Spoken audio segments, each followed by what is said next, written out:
Hello guys, இன்னைக்கு நம்ம சேனல்ல உங்களுக்காக ஒரு செம்மையான ஃபேண்டசி மூவி தான் கொண்டு வந்திருக்கோம். படத்தோட ஒன்லைனர் என்னன்னா, இறந்து போனா தன்னோட மனைவிய உயிரோட கொண்டு வர ட்ரை பண்ற ஹீரோ அதுக்காக ஒரு கருவியை தேடி போறான்.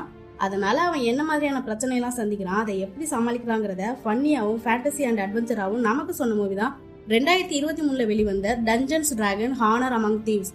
வாங்க மூவிக்குள்ள போலாம். படத்தோட ஸ்டார்டிங்ல ஒரு பனி பிரதேசத்தை கட்டுறாங்க. அங்க இருக்கிற ஜெயிலுக்கு ஒரு ராட்சசனை கைது பண்ணி அழைச்சிட்டு வராங்க. அந்த ஜெயிலை பார்க்கவே ரொம்ப பிரம்மாண்டமா இருக்கு. அப்ப அந்த கைதிய அங்க இருக்கிற ஒரு செல்லுல போட்டா ஏற்கனவே அவனுக்கு முன்னாடி 2 பேரும் அந்த செல்லுல இருக்காங்க. அதுல இருந்த ஒரு பொண்ணுகிட்ட வந்தவன் வேலையை காட்ட ஆரம்பிக்க, அதுக்கு பக்கத்துல இருந்தவன் வேணாம், சொல்றதை கேளு, அவளை பத்தி உனக்கு தெரியாது, ஒழுங்கா இங்க வந்து உட்காருன்னு எவ்வளவு சொல்லியும் கேட்காம அவகிட்ட வம்பிழுக்கிறான். அப்ப அவ சாப்பிட்டுட்டு இருந்த உருளைக்கிழங்க கொடுக்குவான். அவ்வளவுதான், அவளுக்கு வருமே கோபம், ஒரே எத்துதான் எத்துவா. அந்த ராட்சசன் சுருண்டு விழுந்துடுறான். இப்பதான் தெரியுது இந்த இன்ட்ரோ அவனுக்கு இல்ல, இவங்க 2 பேருக்குன்னு. இவன் தான் நம்ம படத்தோட ஹீரோ எட்வின். இவ பேரு ஹோல்கா. இவங்க 2 பேருமே நல்ல பெஸ்ட் ஃப்ரெண்ட்ஸா இருக்காங்க. இவங்க இந்த ஜெயிலுக்கு வந்து கிட்டத்தட்ட 2 வருஷம் ஆக போகுதான். இப்போ நன்னடத்தை காரணமா சில கைதிகளை ஆலோசனை கொட்டு நடத்தி வெளியில விடுவாங்க. இந்த முறை பறவை மனிதன் ஜோனத்தன் வருவாரு. அவர் மனசு வச்சா நம்ம வெளியில போயிடலான்னு ஹீரோ சொல்றான்.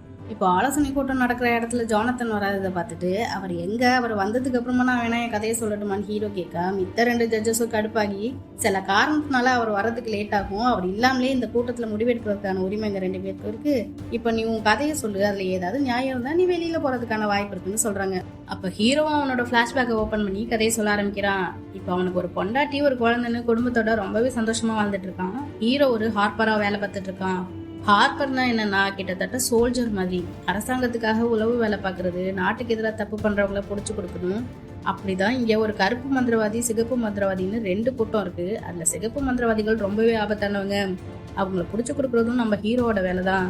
ஒரு நாள் சிகப்பு மந்திரவாதி ஒருத்தனை ஹீரோ புடிச்சு கொடுக்குறான். அதுல கடுப்பானவன் ஹீரோவை பழி வாங்குறதுக்காக அவனோட வாளாலேயே ஹீரோவோட மனைவியை கொண்டுடுறான். நல்ல வேலை அவ சாகரத்துக்கு முன்னாடி குழந்தைய கபோர்ட்ல ஒளிய வச்சனால குழந்தை மட்டும் எப்படியோ தப்பிச்சிருது. அதோட அவன் ஹார்பரா வேலை செய்யறதையும் விட்டுட்டு அந்த வாக்குறுதி புத்தகத்தையும் மனைவியோடய சேர்த்து தீயில போட்டு எரிச்சிடுறான். அதுக்கப்புறம் ரொம்பவே வெக்ஸ் ஆகி போன நம்ம ஹீரோ ரொம்ப மோசமான நிலைமைக்கு போயிடுறான். அந்த டைம்ல தான் ஹோல்காவும் வந்து அவ கூட சேர்ந்துருப்பா. அவங்க 2 பேருமே அண்ணன் தங்கச்சி மாதிரி பழகுறாங்க. 2 பேருமே வறுமையில வாடிட்டு இருந்ததுனால திருடுறதுதான் ஒரே வழின்னு முடிவு பண்ணி கொள்ளையடிக்க ஆரம்பிக்கிறாங்க. அப்ப ஹோல்கா ஒரு செயினை திருடி இருப்பா. அதை ஹீரோவோட பொண்ணு கீரா காலத்துல போட்டு விடும்போது அவ போட்ட வேகத்திலேயே காணாம போயிடுறா. என்னன்னு பார்த்தா அந்த செயினை போட்டுக்கிறவங்க நினைச்ச நேரத்துக்கு மறைஞ்சு போயிடலாம் போல. அதை பயன்படுத்தி திருட போற இடத்துக்குலாம் கீராவையும் கூடவே கூட்டிட்டு போறாங்க. அங்கதான் சைமன், ஃபோர்ஜ்ன்ற 2 பேரும் இவங்களோட கூட்டத்துல வந்து சேர்றாங்க. சைமனுக்கு அறகுறையா மாயாஜாலாம் தெரியும். ஃபோர்ஜை பத்தி சொல்லணும்னா அவன் ஒரு முழு நேர திருடன்.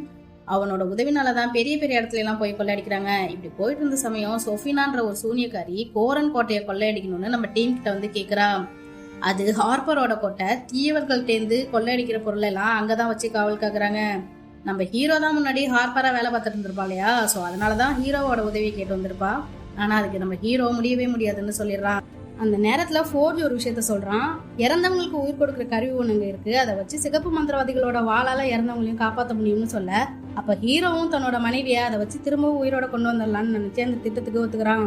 இப்ப எல்லாரும் அந்த கோரன் கோட்டைக்கு வந்து சேர்ந்துடுறாங்க. அப்ப சூனியக்காரி சொஃபினா ஏதோ சகப்பு கலர்ல கொம்பு மாதிரி இருக்கு, அதை எடுத்து வச்சுக்க. ஹீரோ எதுக்காக வந்திருப்பான், அந்த உயிர் பலிக்க வைக்கிற கருவி எடுக்குதானே, அவனுமே அந்த கருவியை எடுத்துக்கிறான். அந்த நேரத்துல கரெக்டா காவல்காரங்க உள்ள வர எல்லாரும் சண்டை போட ஆரம்பிக்கிறாங்க. அந்த சூனியக்காரி மின்னல் மாதிரி எதையோ பயன்படுத்தி அட்டாக் பண்றா.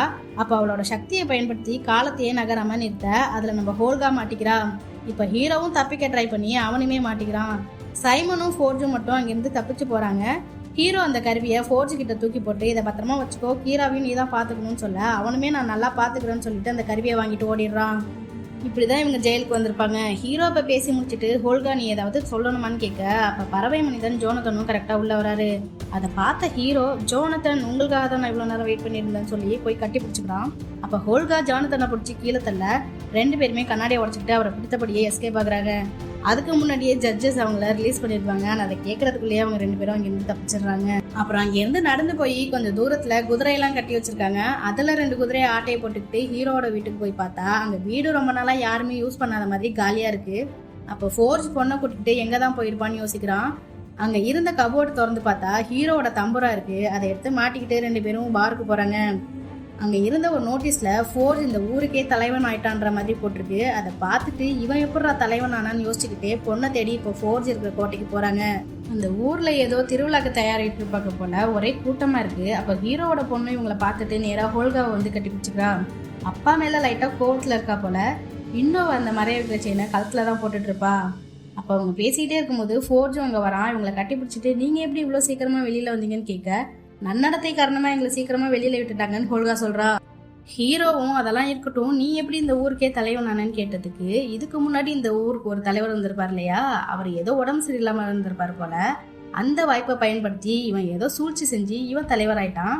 அது மட்டும் இல்லாம இவங்க அந்த கோட்டையில இருந்து கொள்ளையடிச்ச பொருளை தான் பிரச்சாரத்துக்காக பயன்படுத்திருக்கான்.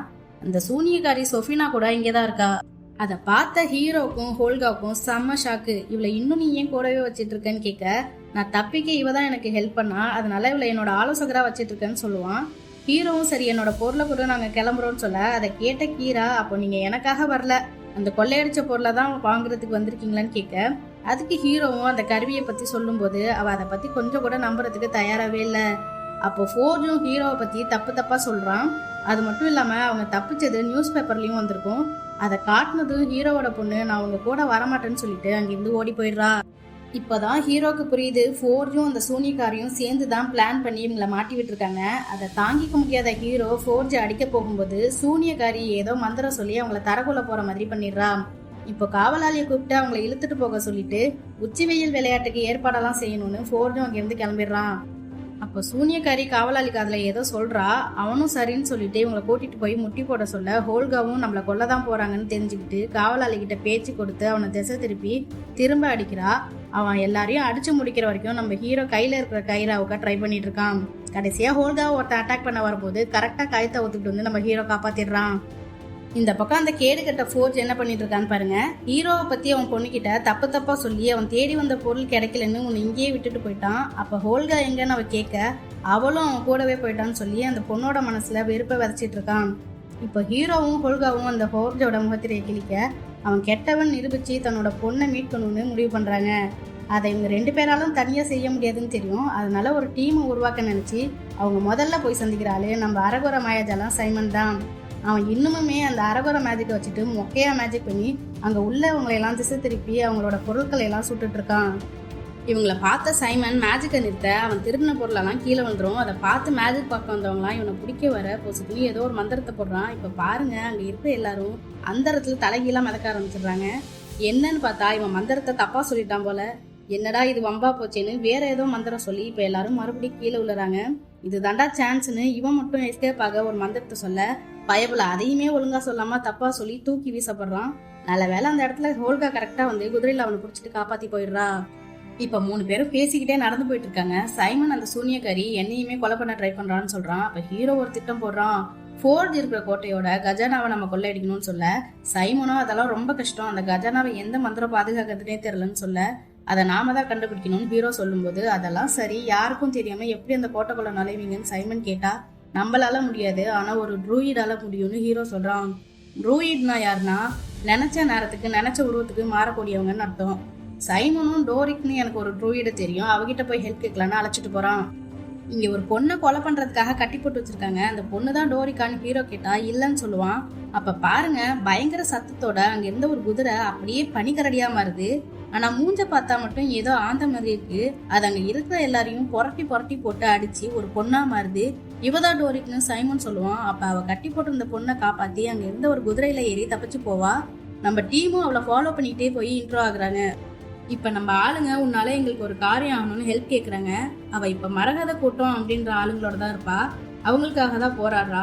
ஃபோர்ஜ் எப்படி தலைவன் ஆனானே இவங்க கூட்டம் எதிர்த்து கேள்வி கேட்டதுக்காக இவங்களோட இடத்தெல்லாம் அழிச்சிருப்பான். அவளுமே ஃபோர்ஜ் மேல கொலைகாடுல தான் இருப்பா. அதனால நம்ம ஆளுங்களுக்கு ஹெல்ப் பண்ண ஒத்துக்கிட்டு அவங்க கூடவே சேர்ந்துக்கிறா. இப்ப அந்த சூனியக்காரியை காட்டுறாங்க. கோரன் கோட்டையில இருந்து சிகப்பு கலர்ல கொம்பு மாதிரி ஏதோ ஒண்ணு எடுத்துருப்பா இல்லையா, அதை கையில வச்சுக்கிட்டு பாத்துட்டு இருக்கா.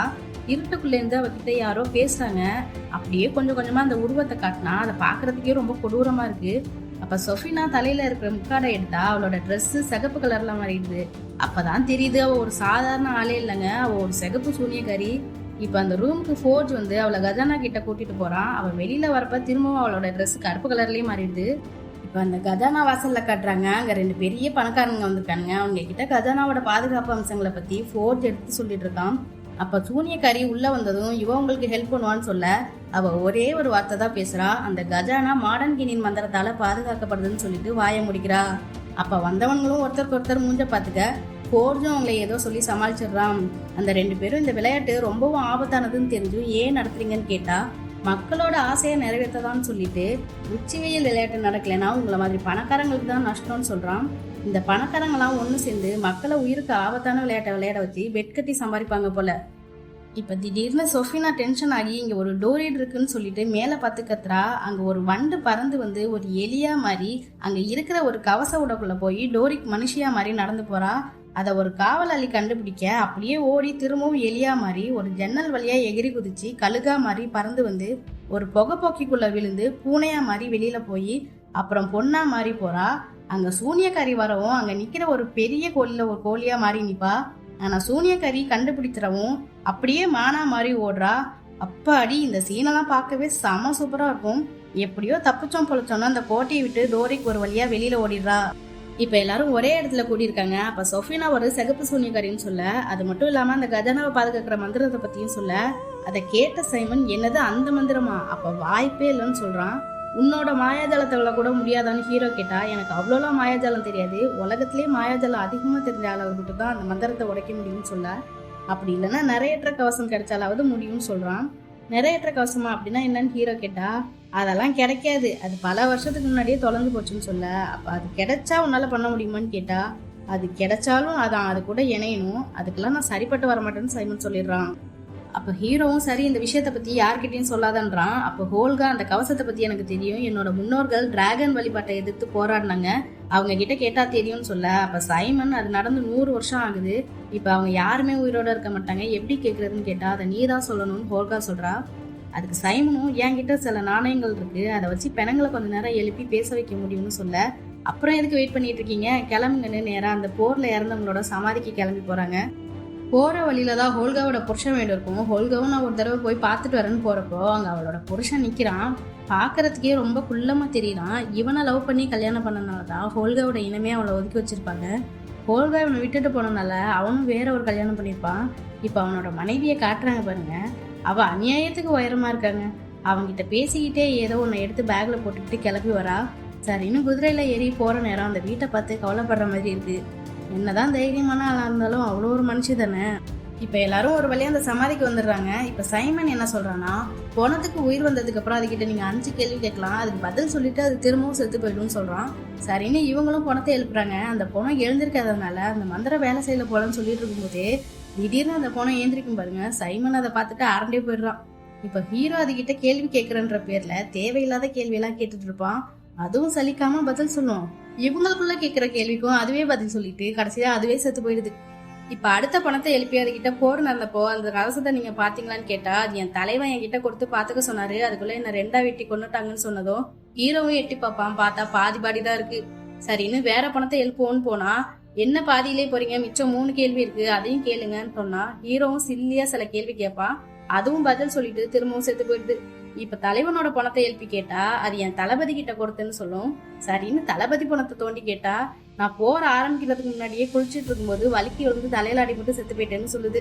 ஆனா உன் தலைவன் தளபதி கிட்ட கொடுத்ததா தானே சொன்னான்னு சொல்ல, தளபதி என்னோட அண்ணன், நான் அவனோட தம்பின்னு சொல்லும். அட போங்கடான்னு ஹீரோவும் டென்ஷன் ஆகி இப்ப தளபதி பணத்தை தோண்டி கேட்டா, நான் தப்பிச்சு போறப்ப அங்க ஒரு தேயன் வந்தான், ஏன்னா நெத்தியில அவனுக்கு அந்த அடையாளம் இருந்துச்சு, அவன் பேரு செங், அவன் தான் என்ன வலிக்காம கொண்டான், அவன் கிட்டதான் இப்ப அந்த கவசம் இருக்குன்னு சொல்லும். ஹீரோவும் தேயனா, அப்ப கண்டிப்பா அந்த கவசம் நமக்கு கிடைக்காதுன்னு சொல்றான். தேயன்ஸ் யாருன்னா சிகப்பு சூனியக்காரங்களோட ஏவல்காரங்க, அவங்க சொல்ற வேலையெல்லாம் செய்வாங்க, அவங்களுக்கு தான் நெத்தியில அந்த அடையாளம் இருக்கும். ஹீரோ தான் ஒரு ஹார்பரா இருந்திருப்பான்ல, அதனால தேயன்ஸை பார்த்தாலே உனக்கு பிடிக்காது. ஆனா ஹோல்கா, சைமன், டோரிக் எல்லாருமே ஜெங்க பத்தி நல்ல விதமா சொல்றாங்க. அது மட்டும் இல்லாம அவன் நமக்கு துரோகம் பண்ணா நானே அவனை போட்டு தள்ளிடுவான்னு ஹோல்கா சொல்ல, அப்படின்னா சரின்னு ஹீரோவும் அந்த பணத்துக்கிட்ட 4ஆவதா ஏதோ கேட்கணுமேனு ஒரு கேள்வி கேட்பான். அதுக்கு அது பதில் சொல்லிட்டு இருக்கும் போதே இவங்க கிளம்ப, அடே நில்லுங்கடா, 5ஆவது கேள்வி கேட்டுட்டு போங்கடா, அப்பதானே நான் சாக முடியும்னு அந்த பணம் புலம்பிக்கிட்டே இருக்கு. ஆனா அதை அவங்க கண்டுக்க கூட இல்லாம அவங்க பட்டியே கிளம்பி போயிட்டு இருக்காங்க. இப்போ ஜெங்க் எங்க இருக்கான்னு ஹீரோ விசாரிச்சா, அவன் ஹார்பர் கூட சேர்ந்து வேலை பார்த்துட்டு இருக்கான்னு சொல்ல, அதை கேட்ட ஹீரோ இன்னுமே டென்ஷன் ஆகிடுறான். இங்க ஒரு ஏரிக்கரையில ஒரு பெரிய மீனை பிடிச்சி வச்சுக்கிட்டு எல்லாரும் சத்தம் போட்டுட்டு இருக்காங்க. அப்ப அங்க ஒருத்தவங்க வந்து மீனோட தலையில கைய வச்சு ஏதோ சொன்னோன்னே அது அப்படியே அமைதியாயிடுது பாருங்க. அப்படியே வாய்க்குள்ள கையை விட்டு ஒரு பூனைக்குட்டியை எடுத்து அதை அவங்க அம்மா கிட்ட கொடுக்குறான். என்னடா இது, பொதுவா பூனை வாயில தான் மீன் இருக்கும், இங்க என்னன்னா மீன் வாயில பூனை இருக்கு. சரி, இவன் தான் ஜெங்க் போல. இப்ப நம்ம டீம் எல்லாரும் அவங்க கிட்ட போய் கவசத்தை பத்தி சொல்லி வேணும்னு சொன்னா, அவன் அந்த கவசத்துக்காக நிறைய பேர் உயிர் தியாகம் செஞ்சிருக்காங்க, அதை அவங்க கிட்ட கொடுத்தா அதுக்கான அர்த்தம் இல்லாம போயிடாதான்னு கேட்டா, அதுக்கு சைமன் ஃபோர்ஜும் சோனியா கரியையும் பத்தி சொன்னதும் அதை கேட்ட ஜெங்க் அவனோட இடத்துக்கு கூட்டிட்டு போறான். அவனுக்கு நம்ம ஹீரோ ஒரு ஹார்பர்னு ஏற்கனவே தெரிஞ்சிருக்கும் போல. அப்போ ஃபோர்ஜ் கிட்ட எதுக்காக கொள்ளையடிக்கிறீங்கன்னு கேட்டா, சைமன் எல்லா விஷயத்தையும் சொல்ல அதை கேட்ட ஜெங்க் ஒரு பிளாஷ்பேக்கை சொல்ல ஆரம்பிக்கிறான். இருட்டான ஒரு இடத்துல கூட்டமா இருக்கு, அங்க சிகப்பு கலர் மந்திரவாதிகள் நிறைய பேர் இருக்காங்க. அதுல ஒருத்தன் கையில அந்த சஃபீனா வச்சிருந்தால ஒரு பொருள் கொம்பு மாதிரி, அதை வச்சு ஏதோ மந்திரம் சொன்னதும் அது உள்ளேந்து சிகப்பு கலர்ல ஒரு புகை வந்து அங்க இருக்கிற மக்களை எல்லாம் சூழ்ந்து சாகடிச்சிருது. அவங்களோட ஆத்மாக்களை வசியப்படுத்திடுறாங்க. அவங்களதான் தேயன்ஸ்னு கூப்பிடுறாங்க போல. ஜெங்க் மட்டும் அந்த புகைக்கிட்ட இருந்து எப்படியோ தப்பிச்சிடுறான். ஆனாலுமே அந்த புகை லைட்டா அவன் மேல பட்டிருக்கும், அதனாலதான் அவனுக்கு நெத்தியில அந்த அடையாளம் இருந்திருக்கு. இதெல்லாம் சொல்லி முடிச்சுட்டு அந்த கவசத்தை நான் அவங்க கிட்ட கொடுத்தா, நீங்க கொள்ளையடிக்கிற பொருள் எல்லாம் அங்க இருக்கிற மக்களுக்கு பிரிச்சு கொடுத்துடணும், ஏன்னா நான் எப்பவுமே தப்புக்கு துணை போக மாட்டேன்னு சொல்றான். ஹீரோவும் அதுக்கு சரின்னு சொல்ல, அப்ப அந்த ஹார்பர் புத்தகத்து மேல சத்தியம் பண்ணுன்னு சொன்னா ஹீரோவும் சத்தியம் பண்ணுவான். ஜெங்க் அந்த புத்தகத்தை உனக்கு தேவைப்படும் சொல்லி ஹீரோ கிட்டே கொடுத்துட்றான். இப்ப அந்த கவசம் ஒரு இருள் பாதாளத்துக்குள்ள இருக்குன்னு இவங்களை கூட்டிட்டு போகும்போது அங்க ஒரு வழியை கண்டுபிடிச்சு ஜெங்க் அதுக்குள்ள குதிக்கிறான். நம்ம ஆளுங்களும் ஒருத்தரா அதுக்குள்ள குதிச்சு அவனை பின்தொடர்ந்துட்டே போறாங்க. அப்ப உள்ள போக போக ஒரே இருட்டா இருக்கு. அப்ப 2 ஜந்து அந்த பக்கமா போகும் பாருங்க, பாக்குறதுக்கு ஏதோ மூளைக்கு கை கால் முளைச்ச மாதிரி இருக்கு. அதுகிட்ட இருந்து தப்பிச்சு ஒரு வழியா உள்ள வந்துடுறாங்க. அங்க ஒரு பாலம் இருக்கு, அதுக்கு கீழே பார்த்தா எரிமலை குழம்பு கொதிச்சிட்டு இருக்கு. கொஞ்சம் மிஸ் ஆகி உள்ள விழுந்தா கூட சாம்பல் கூட மிஞ்சாது போல. அதனால அந்த பாலத்தை எப்படி கடக்கணும்னு ஜெங்க் மேக்ரிஸ் எல்லாம் யூஸ் பண்ணி சொல்லிட்டு இருக்கும் போது இந்த சைமன் பைபிள சும்மா இல்லாம ஒரு இடத்துல காலை தூக்கி வைப்பான். அங்கேருந்தே பாலம் ஸ்டார்ட் ஆகுது போல் இருக்கு. அவ்வளவுதான், அந்த பாலம் அப்படியே உடஞ்சு விழுந்துருது. இப்போ ஹோல்காவும் மேஜிக்கை யூஸ் பண்ணி ஏதாவது பண்ண முடியாதான்னு கேட்டா, என்னோட மேஜிக் அவ்வளவு தூரம் எல்லாம் எடுப்படாதுன்னு சொல்றான். சரின்னு ஹோல்காவும் என்கிட்ட ஒரு கயிறு இருக்கு, அதை வச்சு ட்ரை பண்ணலான்னு அவ புருஷன் வீட்டுக்கு போயிருக்கும் போது சில பொருள் எல்லாம் எடுத்துட்டு வந்திருப்பல்ல, அதை அந்த பேக்ல இருந்து எடுத்து வைக்கும் போது அதுல ஒரு மந்திரகோல் இருக்கும். அதை பார்த்த சைமன் இதை வச்சு என்னால பாதையை உருவாக்க முடியும்னு சொல்ல, இப்போ போர்ட்டல் அதை வச்சு உருவாக்கி ஒரு வழியா அந்த கவசத்துக்கிட்டையும் போயிடுறாங்க. அப்ப ஜெங்கும் அந்த கவசத்தை எடுத்து ஹீரோ கிட்ட கொடுத்து, இனிமே இது உன்னோட பொறுப்பு தான் சொல்றான். சரின்னு அங்கிருந்து கிளம்புற நேரம் கரெக்டா அந்த தேன்ஸ் கூட்டம் வந்து அவங்க கூட சண்டை போட ஆரம்பிச்சிடுறாங்க. ஜெங்கும் எல்லாரையும் அடிச்சு போட்டுட்டு எல்லாம் செத்துடுச்சுன்னு நினைச்சா திரும்பவும் ஏஞ்சி வருது. அப்ப திடீர்னு பூகம்பம் வந்த மாதிரி அந்த இடமே அதிர்து. என்னன்னு பார்த்தா அந்த இடத்துல ஒரு பெரிய டிராகன் வருது. அது பாக்குறதுக்கே ரொம்ப குண்டா உருண்டலா இருக்கு. அது ரொம்ப வெயிட்டா இருக்கிறதுனால அதெல்லாம் நடக்க முடியாம உருண்டுகிட்டே வந்து எல்லாரையும் அட்டாக் பண்ணும்போது எல்லாரும் அதுகிட்ட இருந்து தப்பிச்சு ஓடுறாங்க. அப்ப அந்த சைமன் மந்திரக்கோலை வச்சு போர்ட்டலை உருவாக்கி எல்லாரும் தப்பிக்கிறாங்க. ஹீரோ மட்டும் அதுகிட்ட மாட்டிக்க, நல்ல வேலை ஜெங்க் வந்து அவனை காப்பாத்திடுறான். இப்ப இவங்க தப்பிச்சு வந்த இடத்துல பாதையே இல்லாம முட்டு சந்துல வந்து மாட்டிக்கிறாங்க. அப்ப அந்த டிராகனும் இவங்களை தேடிக்கிட்டே அங்க வந்துருது. அது குண்டா இருந்தனால அது உள்ள வர முடியாம பாதியிலே மாட்டிக்குது.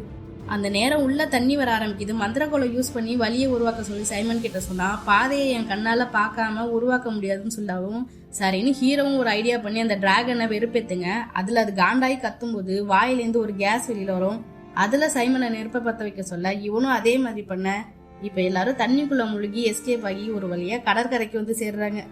ஜெங்க் இப்ப இதோட என் பயணம் முடியுதுன்னு அவங்களுக்கு ஆல் தி பெஸ்ட் சொல்லிட்டு கிளம்பிடுறான். இப்போ சைமன் அந்த கவசத்தோட இணைய ட்ரை பண்றப்ப அந்த இடமே வேற மாதிரி மாறுது. அப்போ ஒரு வயசானவர் வராரு. அது யாருன்னா சைமனோட தாத்தாவோட தாத்தாவோட தாத்தாவும். அவர் இந்த கவசத்துக்கு நீ தகுதியானவன் தான் நினைக்கிறியான்னு கேட்டா இவனும் தயக்கிக்கிட்டே, ஆமா நான் அதுக்கு தகுதியானவன் தான் சொன்னதும் அந்த தாத்தா இவன் தலையில ஒரு தட்டு வருவான். அப்படியே பறந்து போய் விழுந்துடுறான். திரும்பவும் அவன் பழைய சூழலுக்கே வருவான். இவ்வளவு நேரம் நடந்த விஷயம் இவனுக்கு மட்டும் தாங்க தோணிருக்கு. நம்ம ஆளுங்களுக்கு எல்லாம் கவசத்தை போட்டதுமே பறந்து வந்த விழுந்த மாதிரி தான் இருந்திருக்கும். நம்ம ஹீரோவும் ஒன்னும் பிரச்சனை இல்லை, இன்னும் 6 மணி நேரம் இருக்கு, அதுக்குள்ள நீ எப்படியாச்சும் அந்த கவசத்தோட போய் இணைஞ்சிருக்குன்னு ஜாலியா ரெஸ்ட் எடுக்க போயிடுறான். அப்ப அவன் பொண்டாட்டி கூட இருக்கிற மாதிரி கனவு வந்துட்டு இருக்கும்போது கரெக்டா அவனை சைமன் எழுப்பி விட்டு, என்னால அந்த கவசத்தால இணைய முடியலன்னு சொல்றான். நான் அதுக்குதான் அன்னைக்கே சொன்னேன் இதெல்லாம் சரிப்பட்டு வராதுன்னு, நீங்க தான் கேட்கவே இல்லைன்னு சொல்ல ஹோல்காவும் டோரிக்கும் டென்ஷன் ஆகி எங்க கிட்ட இருந்து இந்த விஷயத்தெல்லாம் மறைச்சுதான் இந்த கவசத்தை எடுக்க கூட்டிட்டு போனீங்களான்னு சண்டை போட ஆரம்பிக்க, ஹீரோவும் நான் பொய்யெல்லாம் சொல்லல, சைமனால அது முடியும்னு நான் நம்பினேன்னு சொன்னா யாரும் அதை கேட்கறதுக்கு தயாராகவே இல்லை. அப்ப ஹீரோவும் எமோஷனல் ஆகி ஒரு விஷயத்த சொல்ல ஆரம்பிக்கிறான். அந்த சிகப்பு மந்திரவாதிகள் இவன் ஒய்ஃபை கொன்னதுக்கு காரணம் அவங்கள புடிச்சு கொடுத்ததுனால கிடையாது. அவன் அங்கிருந்து வரும்போது அவங்க கிட்ட இருந்து ஒரு தங்க கட்டி எடுத்துட்டு வந்திருப்பான். அவங்களோட புதையல் மேல யாராச்சும் கைய வச்சா சிகப்பு மந்திரவாதிகளுக்கு பிடிக்காது. அதனாலதான் ஹீரோவோட ஒய்ஃப் அவங்க கொண்டு இருப்பாங்க. நான் தான் என் பொண்டாட்டி செத்ததுக்கு காரணம், அந்த குற்ற உணர்ச்சி என்னை கொஞ்சம் கொஞ்சமா சாகடிச்சுக்கிட்டு இருக்குன்னு சொல்லி ஃபீல் பண்றான். அதனால மத்தவங்களும் மனசு மாறி திரும்பவும் ஹீரோவோடய பயணம் பண்ண ஆரம்பிக்கிறாங்க. இப்ப அடுத்த சீன்ல அந்த கஜானாக்குள்ள போறதுக்கு வேற ஏதாவது வழி இருக்கான்னு யோசிச்சுட்டு இருக்கும்போது ஒரு ஐடியா வருது. என்னன்னா ரவுண்டா உள்ள ஒரு போட்டோ ஃப்ரேம் எடுத்து அதை சுத்தி பசைய தடவி அதுல அந்த மந்திர கோலால போர்ட்டல உருவாக்குறான். அதை கஜானாக்கு பரிசு பொருளா எடுத்துட்டு போற வண்டியில ஓட்டுறான். சைமன் இங்க இன்னொரு வழியை உருவாக்கி அதை வண்டிக்குள்ள போக பார்க்க ஃபர்ஸ்ட் டோரிக்கு உள்ள போய் அந்த ஃப்ரேம் எடுக்க ட்ரை பண்ணா அது கீழே விழுந்துருது. அதுல சைமனும் மாட்டிக்கிறான். இப்ப எப்படியோ அதை எடுத்து உள்ள வச்சுட்டு அதை மறத்தி போட்டோவை மாட்டிட்டு டோரிக்கு ஈயா மாதிரி வெளியில போயிடுறா. அங்க கட் பண்ணி இப்ப விளையாட்டு நடக்கிற ஏரியாவை தான் கட்டுறாங்க. அங்க ஃபோர்ஜ் ஊரையே கூட்டி வச்சிருக்கான். இப்ப அந்த போட்டோ ஃப்ரேமை கொண்டு போய் கஜானால வச்சா அது தெரியாம கீழே விழுந்துரும். அதனால நம்ம டீம் அடுத்ததா என்ன பண்றதுன்னே தெரியாம திருன்னு முடிச்சிட்டு இருக்காங்க. அப்ப ஹீரோ திரும்பவும் சைமன் கிட்ட போய் நீ அந்த கவசத்தோட இணையணும்னு சொன்னா அவன் செம கடுப்பாகிறான். ஹீரோவும் அவன்கிட்ட நீ எப்பெல்லாம் பயப்படுறியோ அப்பெல்லாம் தான் உன் மேஜிக் நல்லா வேலை செய்துட்டு அவனை மோட்டிவேட் பண்ணி பேசுறான். டோரிக்கு இங்க கொஞ்சம் கேப் கிடைச்சாலும் நான் புழுவா மாதிரி உள்ள போயிடுவேன்னு அதை உடைக்க ட்ரை பண்ணிட்டு இருக்கா. அப்ப சைமன் அங்க எல்லார்கிட்டையும் ஒரு கல்லை கொடுக்குறான். இது என்னன்னு கேட்டா இது சாதாரண கல் இல்ல, இதை வச்சு நம்ம கம்யூனிகேட் பண்ணலாம்னு சொல்றான். ஆமாங்க, அது ஒரு வாக்கி டாக்கி மாதிரி செயல்படுது, ஆனா 1 மணி நேரம் தான் வேலை செய்யுமா. இங்க ஹீரோவை பாருங்க, அவனோட தம்பரானை வச்சு பாட்டு பாடிக்கிட்டே அங்க இருக்கிற காவலாளிகள் எல்லாம் டைவர்ட் பண்ணிட்டு இருப்பான். அப்ப எல்லாரும் பின்னாடி பக்கமா உள்ள போக ட்ரை பண்ணிட்டு இருக்காங்க. அப்ப இங்க இருக்கிறது யாரு? ஓ, இது ஹீரோவே கிடையாதுங்க, நம்ம சைமன் அவன் மேஜிக்கை பயன்படுத்தி ஹீரோ மாதிரியே ஒரு பிரம்மையை உருவாக்கியிருக்கான். அந்த சமயம் சைமனோட காலும் அங்க மாட்டிக்க அவன் உருவாக்குன பிரம்மை கொஞ்சம் கொஞ்சமா மெல்ட் ஆகும். அதை பார்த்துட்டு காவலாளி உஷாராகி இவங்களை துரத்தி பிடிச்சி சண்டை போட்டுட்டு இருக்காங்க. சைமனும் அந்த கஜானாவை திறக்க கவசத்தோட இணைய ட்ரை பண்றான். அப்ப திரும்பவும் அந்த தாத்தா வந்து கேள்வி கேட்டா இவன் டென்ஷன் ஆகி அந்த தாத்தாவை அடிக்க அந்த தாத்தா கொஞ்சம் கொஞ்சமா சைமனாவே மாறுறாரு. அவ்வளவுதான், இப்ப சைமன் கவசத்தோட இணைஞ்சி அந்த கஜானாவோட டோரையும் ஓபன் பண்ணிடுறான். அதே சமயம் இங்க டோரிக்கும் புழுவா மாதிரி உள்ள போறா. சைமனும் ஹோல்காவும் இந்த பக்கமா உள்ள போறாங்க. உள்ள போய் பார்த்தா ஒன்னுத்தையும் காணும். அப்பதான் தெரியுது ஃபோர்ஜ் மொத்த கஜானாவையும் சுத்திக்கிட்டு இந்த இடத்த விட்டே கிளம்ப போறான்னு. அப்ப டோரிக்க ஒரு காவலாளி பின்னாடி வந்து அடிச்சு மயக்கமடைய வச்சிடறான். ஹோல்காவையும் சைமனையும் ஆக்டோபஸ் மாதிரி ஏதோ ஒண்ணு வந்து கட்டி போட்டுருது. அப்ப ஹீரோ எங்கன்னு பார்த்தா கோட்டைக்குள்ள கீராவை தேடிட்டு போயிட்டு இருக்கான். கீரா அவனை பார்த்துட்டு ஏன் இங்க வந்தீங்கன்னு கேட்டா ஹீரோவும் எப்படியாவது அவளுக்கு புரிய வச்சிடலான்னு எமோஷனலா பேசி பாக்குறான். அதை கேட்டுட்டு கீரா சிரிக்க ஆரம்பிக்கிறான். என்னன்னு பார்த்தா அது கீராவே இல்லைங்க, அது சூனியக்காரி உருவத்தை மாத்தி வந்து நின்றுட்டு இருக்கா. இப்போ ஹீரோவும் அந்த ஆக்டோபஸ் மாதிரியான ஜந்து வந்து கட்டி போட்டுற. அங்க ஃபோர்ஜ் வந்து உனக்கு உன் பொண்ணுக்கும் சூனியக்காரிக்கு கூட வித்தியாசம் தெரியல, நீ எல்லாம் என்ன அப்பான்னு வெறுப்பேத்துறான். அதுக்கு ஹீரோ நீ என்னை சாக அடிக்கணும்னா மரியாதையா சாக விடு, எங்களை அந்த விளையாட்டுல இறக்கி விடுன்னு சொன்னா அது நீ விளையாண்டு ஜெயிச்சாலும் எப்படியும் சூனியக்காரி உன்னை கொண்டுடுவா, எதுக்கு எல்லாரும் முன்னாடியும் அசிங்கப்பட்டு சாக விரும்புறேன்னு கேட்பான். அதுக்கு சூனியக்காரியும் சரியா அவன் ஆசைப்படுற மாதிரி அந்த விளையாட்டுல கலந்துக்கிட்டே சாகட்டும், அவன் நம்ம ஆளுங்க எல்லாம் நிறைய பேரை கொன்னால அதுக்கு அதுதான் சரியான தண்டனையா இருக்கணும்னு சொல்லிட்டு நம்ம ஆளுங்க எல்லாரையும் அந்த விளையாட்டுல இறக்கி விடுறாங்க. அப்ப ஹீரோ டோரி கிட்ட நீ எந்த இடத்துல இருந்தேன்னு ஞாபகம் இருக்கான்னு கேட்டா ஏதோ துறைமுகம் மாதிரி இருந்துச்சு, காவலாளிங்க எல்லா பொருளையும் கப்பல்ல ஏத்திட்டு இருந்தாங்கன்னு சொல்லவும் அப்பதான் ஹீரோக்கு ஒரு விஷயமே தெரிய வருது. ஃபோர்ஜ் ஏற்கனவே சொன்ன மாதிரி இங்க கொள்ளையடிச்ச பொருள் எல்லாம் செலவு பண்ணலங்க, அந்த கஜானா மொத்தத்தையும் கொள்ளையடிக்க தான் இந்த ஊருக்கே தலைவனா இருக்கான். அதனாலதான் இந்த விளையாட்டை ஏற்பாடு பண்ணி எல்லாரையும் ஒரே இடத்துல கூடி வச்சிருக்கான். அப்ப சூனியக்காரியோட திட்டம் என்னவா இருக்கும்னு யோசிச்சுட்டு இருக்காங்க. இப்போ சங்கு ஊதி விளையாட்டை விளையாட ஆரம்பிக்கிறாங்க. டோருக்கு அங்கிருந்து உங்களை நான் கூட்டிட்டு போறேன்னு சொல்றான். ஆனா அவங்களோட மேஜிக் எதுவுமே அங்க வேலை செய்யல. என்னன்னு பார்த்தா சைமனோட கையிலையும் டோரிக்கோட கையிலையும் மந்திரத்தை கட்டுப்படுத்துற மாதிரி டேக் மாதிரி எதையோ போட்டு விட்டுருக்காங்க. அதனால அவங்களால எதையுமே பண்ண முடியல. அப்ப அங்க 3 டீமா இருக்காங்க. ஏதோ பிளாக்கா ஓப்பன் ஆகுது. அங்க கரிஞ்சிருத்த மாதிரி ஏதோ ஒரு மிருகம் வந்து இவங்களை துரத்த ஆரம்பிக்க இவங்களும் உயிரை கையில பிடிச்சிக்கிட்டு பூந்து ஓடுறாங்க. அப்ப அங்க இருக்க பாக்ஸ் மாதிரி ஏதோ வச்சிருக்காங்க. அதுல இருந்து சில ஆயுதம் எல்லாம் கிடைக்கும் போல. அதுல டோரிக்கு கோடாரி மாதிரி ஒரு ஆயுதம் கிடைக்குது. ஹோல்காவும் ஒரு பாக்ஸை பார்த்து அதை ஓபன் பண்ணா அதுல இருந்து நாக்கு மாதிரி ஏதோ வந்து அவளை பிடிக்க நல்ல வேலை டோரிக்கு அவளுக்கு கிடைச்ச ஆயுதத்தால அதை வெட்டி ஹோல்காவை காப்பாத்திடுறா. இங்க ஃபோர்ஜ் சூனியக்காரி கிட்ட என் கப்பல் தயாரா இருக்கு, நான் கீராவை கூட்டிட்டு கிளம்புறேன்னு சொல்லிட்டு கிளம்புறான். இங்க மைதானத்துல ஹோல்காவும் டோரிக்கும் போற பாதையில ஜெல் கியூப் மாதிரி ஏதோ இருக்கு. இவங்களை தாண்டி போன ஒருத்தன் உள்ள வந்து செத்து போயிடறான். டோரிக்கோட கை மட்டும் அதுக்குள்ள மாட்டிக்க அதை எடுக்க ட்ரை பண்ணும்போது அவ கையில போட்டிருந்த டேக் மாதிரி இருக்குள்ள அது கீழே விழுந்துருது. இங்க ஹீரோவை அந்த கரைஞ்சிருத்த கடிக்க வர ஹோல்கா தான் வந்து காப்பாத்துறா. இப்ப அங்க ஒரு பூண்டு வரவும் மத்த போட்டியாளர்கள்லாம் அதுல போய் ஏறிக்கிறாங்க. இது போட்டியோட முடிவா இருக்க வாய்ப்பு இல்லைன்னு ஹீரோ யோசிக்க டோரிக்கு எல்லாரையும் அந்த ஜெல் கியூப் கிட்ட கூட்டிட்டு போய் எல்லாரையும் உள்ள போக சொல்றான். எல்லாரும் உள்ள போயிட்டா யார் நம்மள வெளியில இழுப்பான்னு ஹீரோ கேட்டா நான் இழுக்கிறேன்னு சொல்லிட்டு இருக்கும்போது அந்த கரைஞ்சிருத்த அங்க வரதை பார்த்துட்டு எல்லாரும் அது உள்ள போயிடுறாங்க. அப்ப டோரிக் பாம்பா மாதிரி வெளியில வந்து எல்லாரையும் வெளியில இழுத்து காப்பாத்திடுறா. அப்படியே எல்லாரும் அந்த மைதானத்துக்கு கீழே வந்துடுறாங்க. அங்கதான் ஃபோர்ஜோட கப்பலும் நிக்குது. அந்த சமயம் ஃபோர்ஜ் அங்க வந்து இவங்களை பார்த்துட்டு ஷாக் ஆகிடுறான். இப்ப ஹீரோ அந்த கப்பல்ல இருந்து எடுத்த உயிர் பிழைக்க வைக்கிற கருவியை காட்ட ஹோல்கா இதுக்காக தான் நாங்க அன்னைக்கு உன்னை விட்டுட்டு போகணும்னு சொல்றதை கேட்டுட்டு கீராவும் இவங்க கிட்ட வர பார்த்தா ஃபோர்ஜ் கீராவோட கழுத்துல கத்திய வச்சு மிரட்டுறான். எனக்கு என்னோட பொருளெல்லாம் வேணும், அந்த கருவியை கீழே போட்டுட்டு இங்க வந்து நில்லுங்கன்னு சொன்னா ஹோல்கா ஒரு உருளைக்கிழங்கு எடுத்து அடிக்கிறா. அவ்வளவுதான், அந்த கேப்ல எல்லாரும் அங்க இருந்து தப்பிச்சு போறாங்க. அப்ப சைமன் ஒரு பெரிய அலையை உருவாக்கி அந்த ஃபோர்ஜ் அதுல தள்ளி விட்டுறான். இப்ப கட் பண்ணி அங்க கோட்டைக்குள்ள சூனியக்காரி அந்த கொம்பை கையில வச்சுக்கிட்டு என்னமோ பண்ணிட்டு இருக்கா. இங்க கீரா ஹீரோ கிட்ட மன்னிப்பு கேட்கும்போது அவன் ஒரு விஷயத்த நோட் பண்றான். வானத்துல இருந்து கயிறு மாதிரி ஏதோ ஒண்ணு வந்துட்டு இருக்கு. அப்பதான் ஹீரோக்கு ஜெங் கொடுத்த புக் ஞாபகம் வந்து அதை எடுத்து பாக்குறான். அதுல அவன் தேயன்ஸை உருவாக்குறப்போ என்னெல்லாம் நடந்துச்சுன்னு போட்டிருக்கோ அதெல்லாம் இப்ப நடக்கிற மாதிரி தெரிய. அப்ப எல்லாரும் அப்படியே திரும்பி போறாங்க. கோட்டைக்குள்ள சூனியக்காரி அவளோட உண்மையான அடையாளத்துக்கு மாறுறா. அதை பார்த்துட்டு எல்லாரும் பயந்து ஓடுறாங்க. இப்ப அந்த சிகப்பு புகை வந்து அங்க இருக்கிற எல்லாரையுமே ஆக்கிரமிப்பு பண்ணுது. போன கப்பல் திரும்ப வரத ஃபோர்ஸ் பார்த்துட்டு இருக்கும்போது அங்க ஒரு விஷயம் நடக்குது. அங்க மேல பறந்துட்டு இருந்த பலூன்ல இருந்து தங்க கசா கொட்டிட்டு இருக்கும். என்ன நடந்திருக்கும்னா அந்த கப்பலுக்கும் பலூனுக்கும் இடையில ஒரு போர்ட்டலை உருவாக்கியிருப்பான் சைமன். அந்த காசை பொறுக்கிறதுக்காக மைதானத்துல கூடியிருந்த மக்கள் எல்லாம் கலைஞ்சு போறாங்க. அதனால அந்த புகைக்கிட்ட இருந்து எல்லாரும் எஸ்கேப் ஆயிடுறாங்க. இப்ப சூனியக்காரி திட்டம் நிறைவேறாத கோவத்துல நம்ம டீம் அழிக்கிறதுக்காக சரியான கோவத்துல வந்துட்டு இருக்கா. அங்க இங்கன்னு எரிக்கல்ல வீசி வெடிக்க வைக்க அப்ப நம்ம டோரி காந்த மூஞ்சி வச்ச பனிக்கரடியா மாறி அவ கூட சண்டை போட்டா அந்த சூனியக்காரி அவளை அடிச்சு போட்டுடுறா. இப்ப சூனியக்காரி அங்க இருக்கிற ஒரு டிராகன் சிலைக்கு உயிர் கொடுத்தா அது எல்லாரையும் அட்டாக் பண்ண ஆரம்பிக்குது. சைமன் அதை திசை திருப்ப டிராகனும் கரடியும் சண்டை போட ஆரம்பிக்குது. இப்போ ஹீரோ ஒரு திரையை எடுத்து அது மேல போட்டா அது இழுத்துக்கிட்டே போகும்போது ஹீரோவும் அந்த கயித்துல மாட்டிக்க அவனையும் சேர்த்தே இழுத்துக்கிட்டு போகுது. இப்போ அந்த டிராகன் ஹீரோவை அட்டாக் பண்ண வர அந்த சமயம் டோரிக் சூனியக்காரியை அடிக்க அதுல மந்திரத்தை ஸ்டாப் பண்ணா அந்த டிராகன் திரும்பவும் கல்லா மாறிடுது. இப்போ ஹோல்காவும் ஹீரோவும் சூனியக்காரியை அட்டாக் பண்ண போனா அவ ஒரு பபுளை உருவாக்கி அவங்கள உருட்டி விடுறா. டோரிக் அட்டாக் பண்ண வந்தா சிகப்பு கலர்ல பெரிய கையை உருவாக்கி அவளை பிடிக்க போறா. அப்ப நம்ம தலைவன் சைமன் அவ ஆளு மேல கைய வச்சா சும்மா இருப்பானா? அவனும் பதிலுக்கு கல்லால ஒரு கையை உருவாக்கி அது கூட சண்டை போடுறான். இப்ப கைக்கும் சண்டை நடக்குது. கடைசியா சூனியக்காரையோட கை சைமன் உருவாக்கின கையோட ஒரு விரலை உடச்சு போட்டுருது. அப்படியே சைமனை அந்த இடத்துல தூக்கி பறக்க விடும் போது அப்ப சைமன் திரும்பவும் அந்த கையை உருவாக்கி அதுல போய் விழுந்துடுறான். இப்ப எல்லாரும் ஒன்னா சேர்ந்து சூனியக்காரியை அட்டாக் பண்ண பார்த்தா அவர் திரும்பவும் காலத்தை நிறுத்துற டெக்னிக்கை யூஸ் பண்ணி அப்படியே எல்லாரையும் ஃப்ரீஸ் பண்றா. இப்போ ஹீரோ கிட்ட வந்து அவளோட கோர முகத்தை காட்டிக்கிட்டே நீ சாக போறன்னு சொன்னா அவன் பல்லு விளக்கலையா இந்த கப் அடிக்குதுன்னு கலாய்க்கிறான். இவளுக்கு ஒண்ணுமே புரியல. என்னாச்சுன்னு பார்த்தா கீரா அந்த மறையிற செயினை வச்சு ஒளிஞ்சிருந்து சூனியக்காரி கையில அந்த மந்திரத்தை கட்டுப்படுத்துற டேக போட்டு விட்டுருப்பா. அது மட்டும் இல்லாம காலத்தை நிறுத்துற மந்திரத்தை சைமனால தடுக்க முடியும்னு சொல்றான். அவ்வளவுதான், டோரிக்கு இப்ப மறுபடியும் பனிக்கரடியா மாறி சூனியக்காரிய காலி பண்ணிடுறான். இப்பதான் எல்லாரும் கவனிக்கிறாங்க சூனியக்காரிய அவ வாளால ஹோல்காவை குத்திருப்பா. சைமனை பத்தி ஏதாவது பண்ணுன்னு சொன்னா அவ சிகப்பு சூனியக்காரியோட வாளால குத்து வாங்கியிருக்கா, என்னால எதுவுமே பண்ண முடியாதுன்னு சொல்லிடுறான். இப்ப கீராவும் ஹீரோவும் ரொம்ப கஷ்டப்படுறாங்க. கடைசியா அவ கீராவை நல்லா பாத்துக்கோன்னு சொல்லிட்டு செத்து போயிடுறா.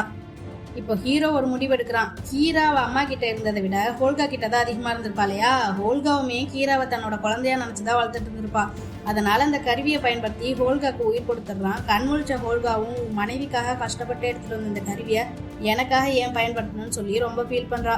ஏன்னா அந்த கருவியை ஒரே ஒரு முறை தான் பயன்படுத்த முடியும். அப்ப அப்படியே எல்லாரும் கட்டி பிடிச்சிக்கிட்டாங்க. அப்ப எல்லாரும் சந்தோஷமா இருக்கிறத காமிக்க டோரிக்கும் ஒரு வழியா சைமனை பிடிச்சிருக்குன்னு சொல்லிடுறா. அங்க கட் பண்ணி ஃபோர்ஜை கட்டுறாங்க. அந்த இடத்துல ஜெங்க் வந்து நிக்கிறான். இப்ப அந்த ஊரோட உண்மையான தலைவனுக்கும் உடம்பு சரியாயிடுது. அதனால அந்த ஊரை காப்பாத்தினதுக்காக நம்ம டீமுக்கும் பதக்கம் கொடுத்து கௌரவிக்கிறாரு.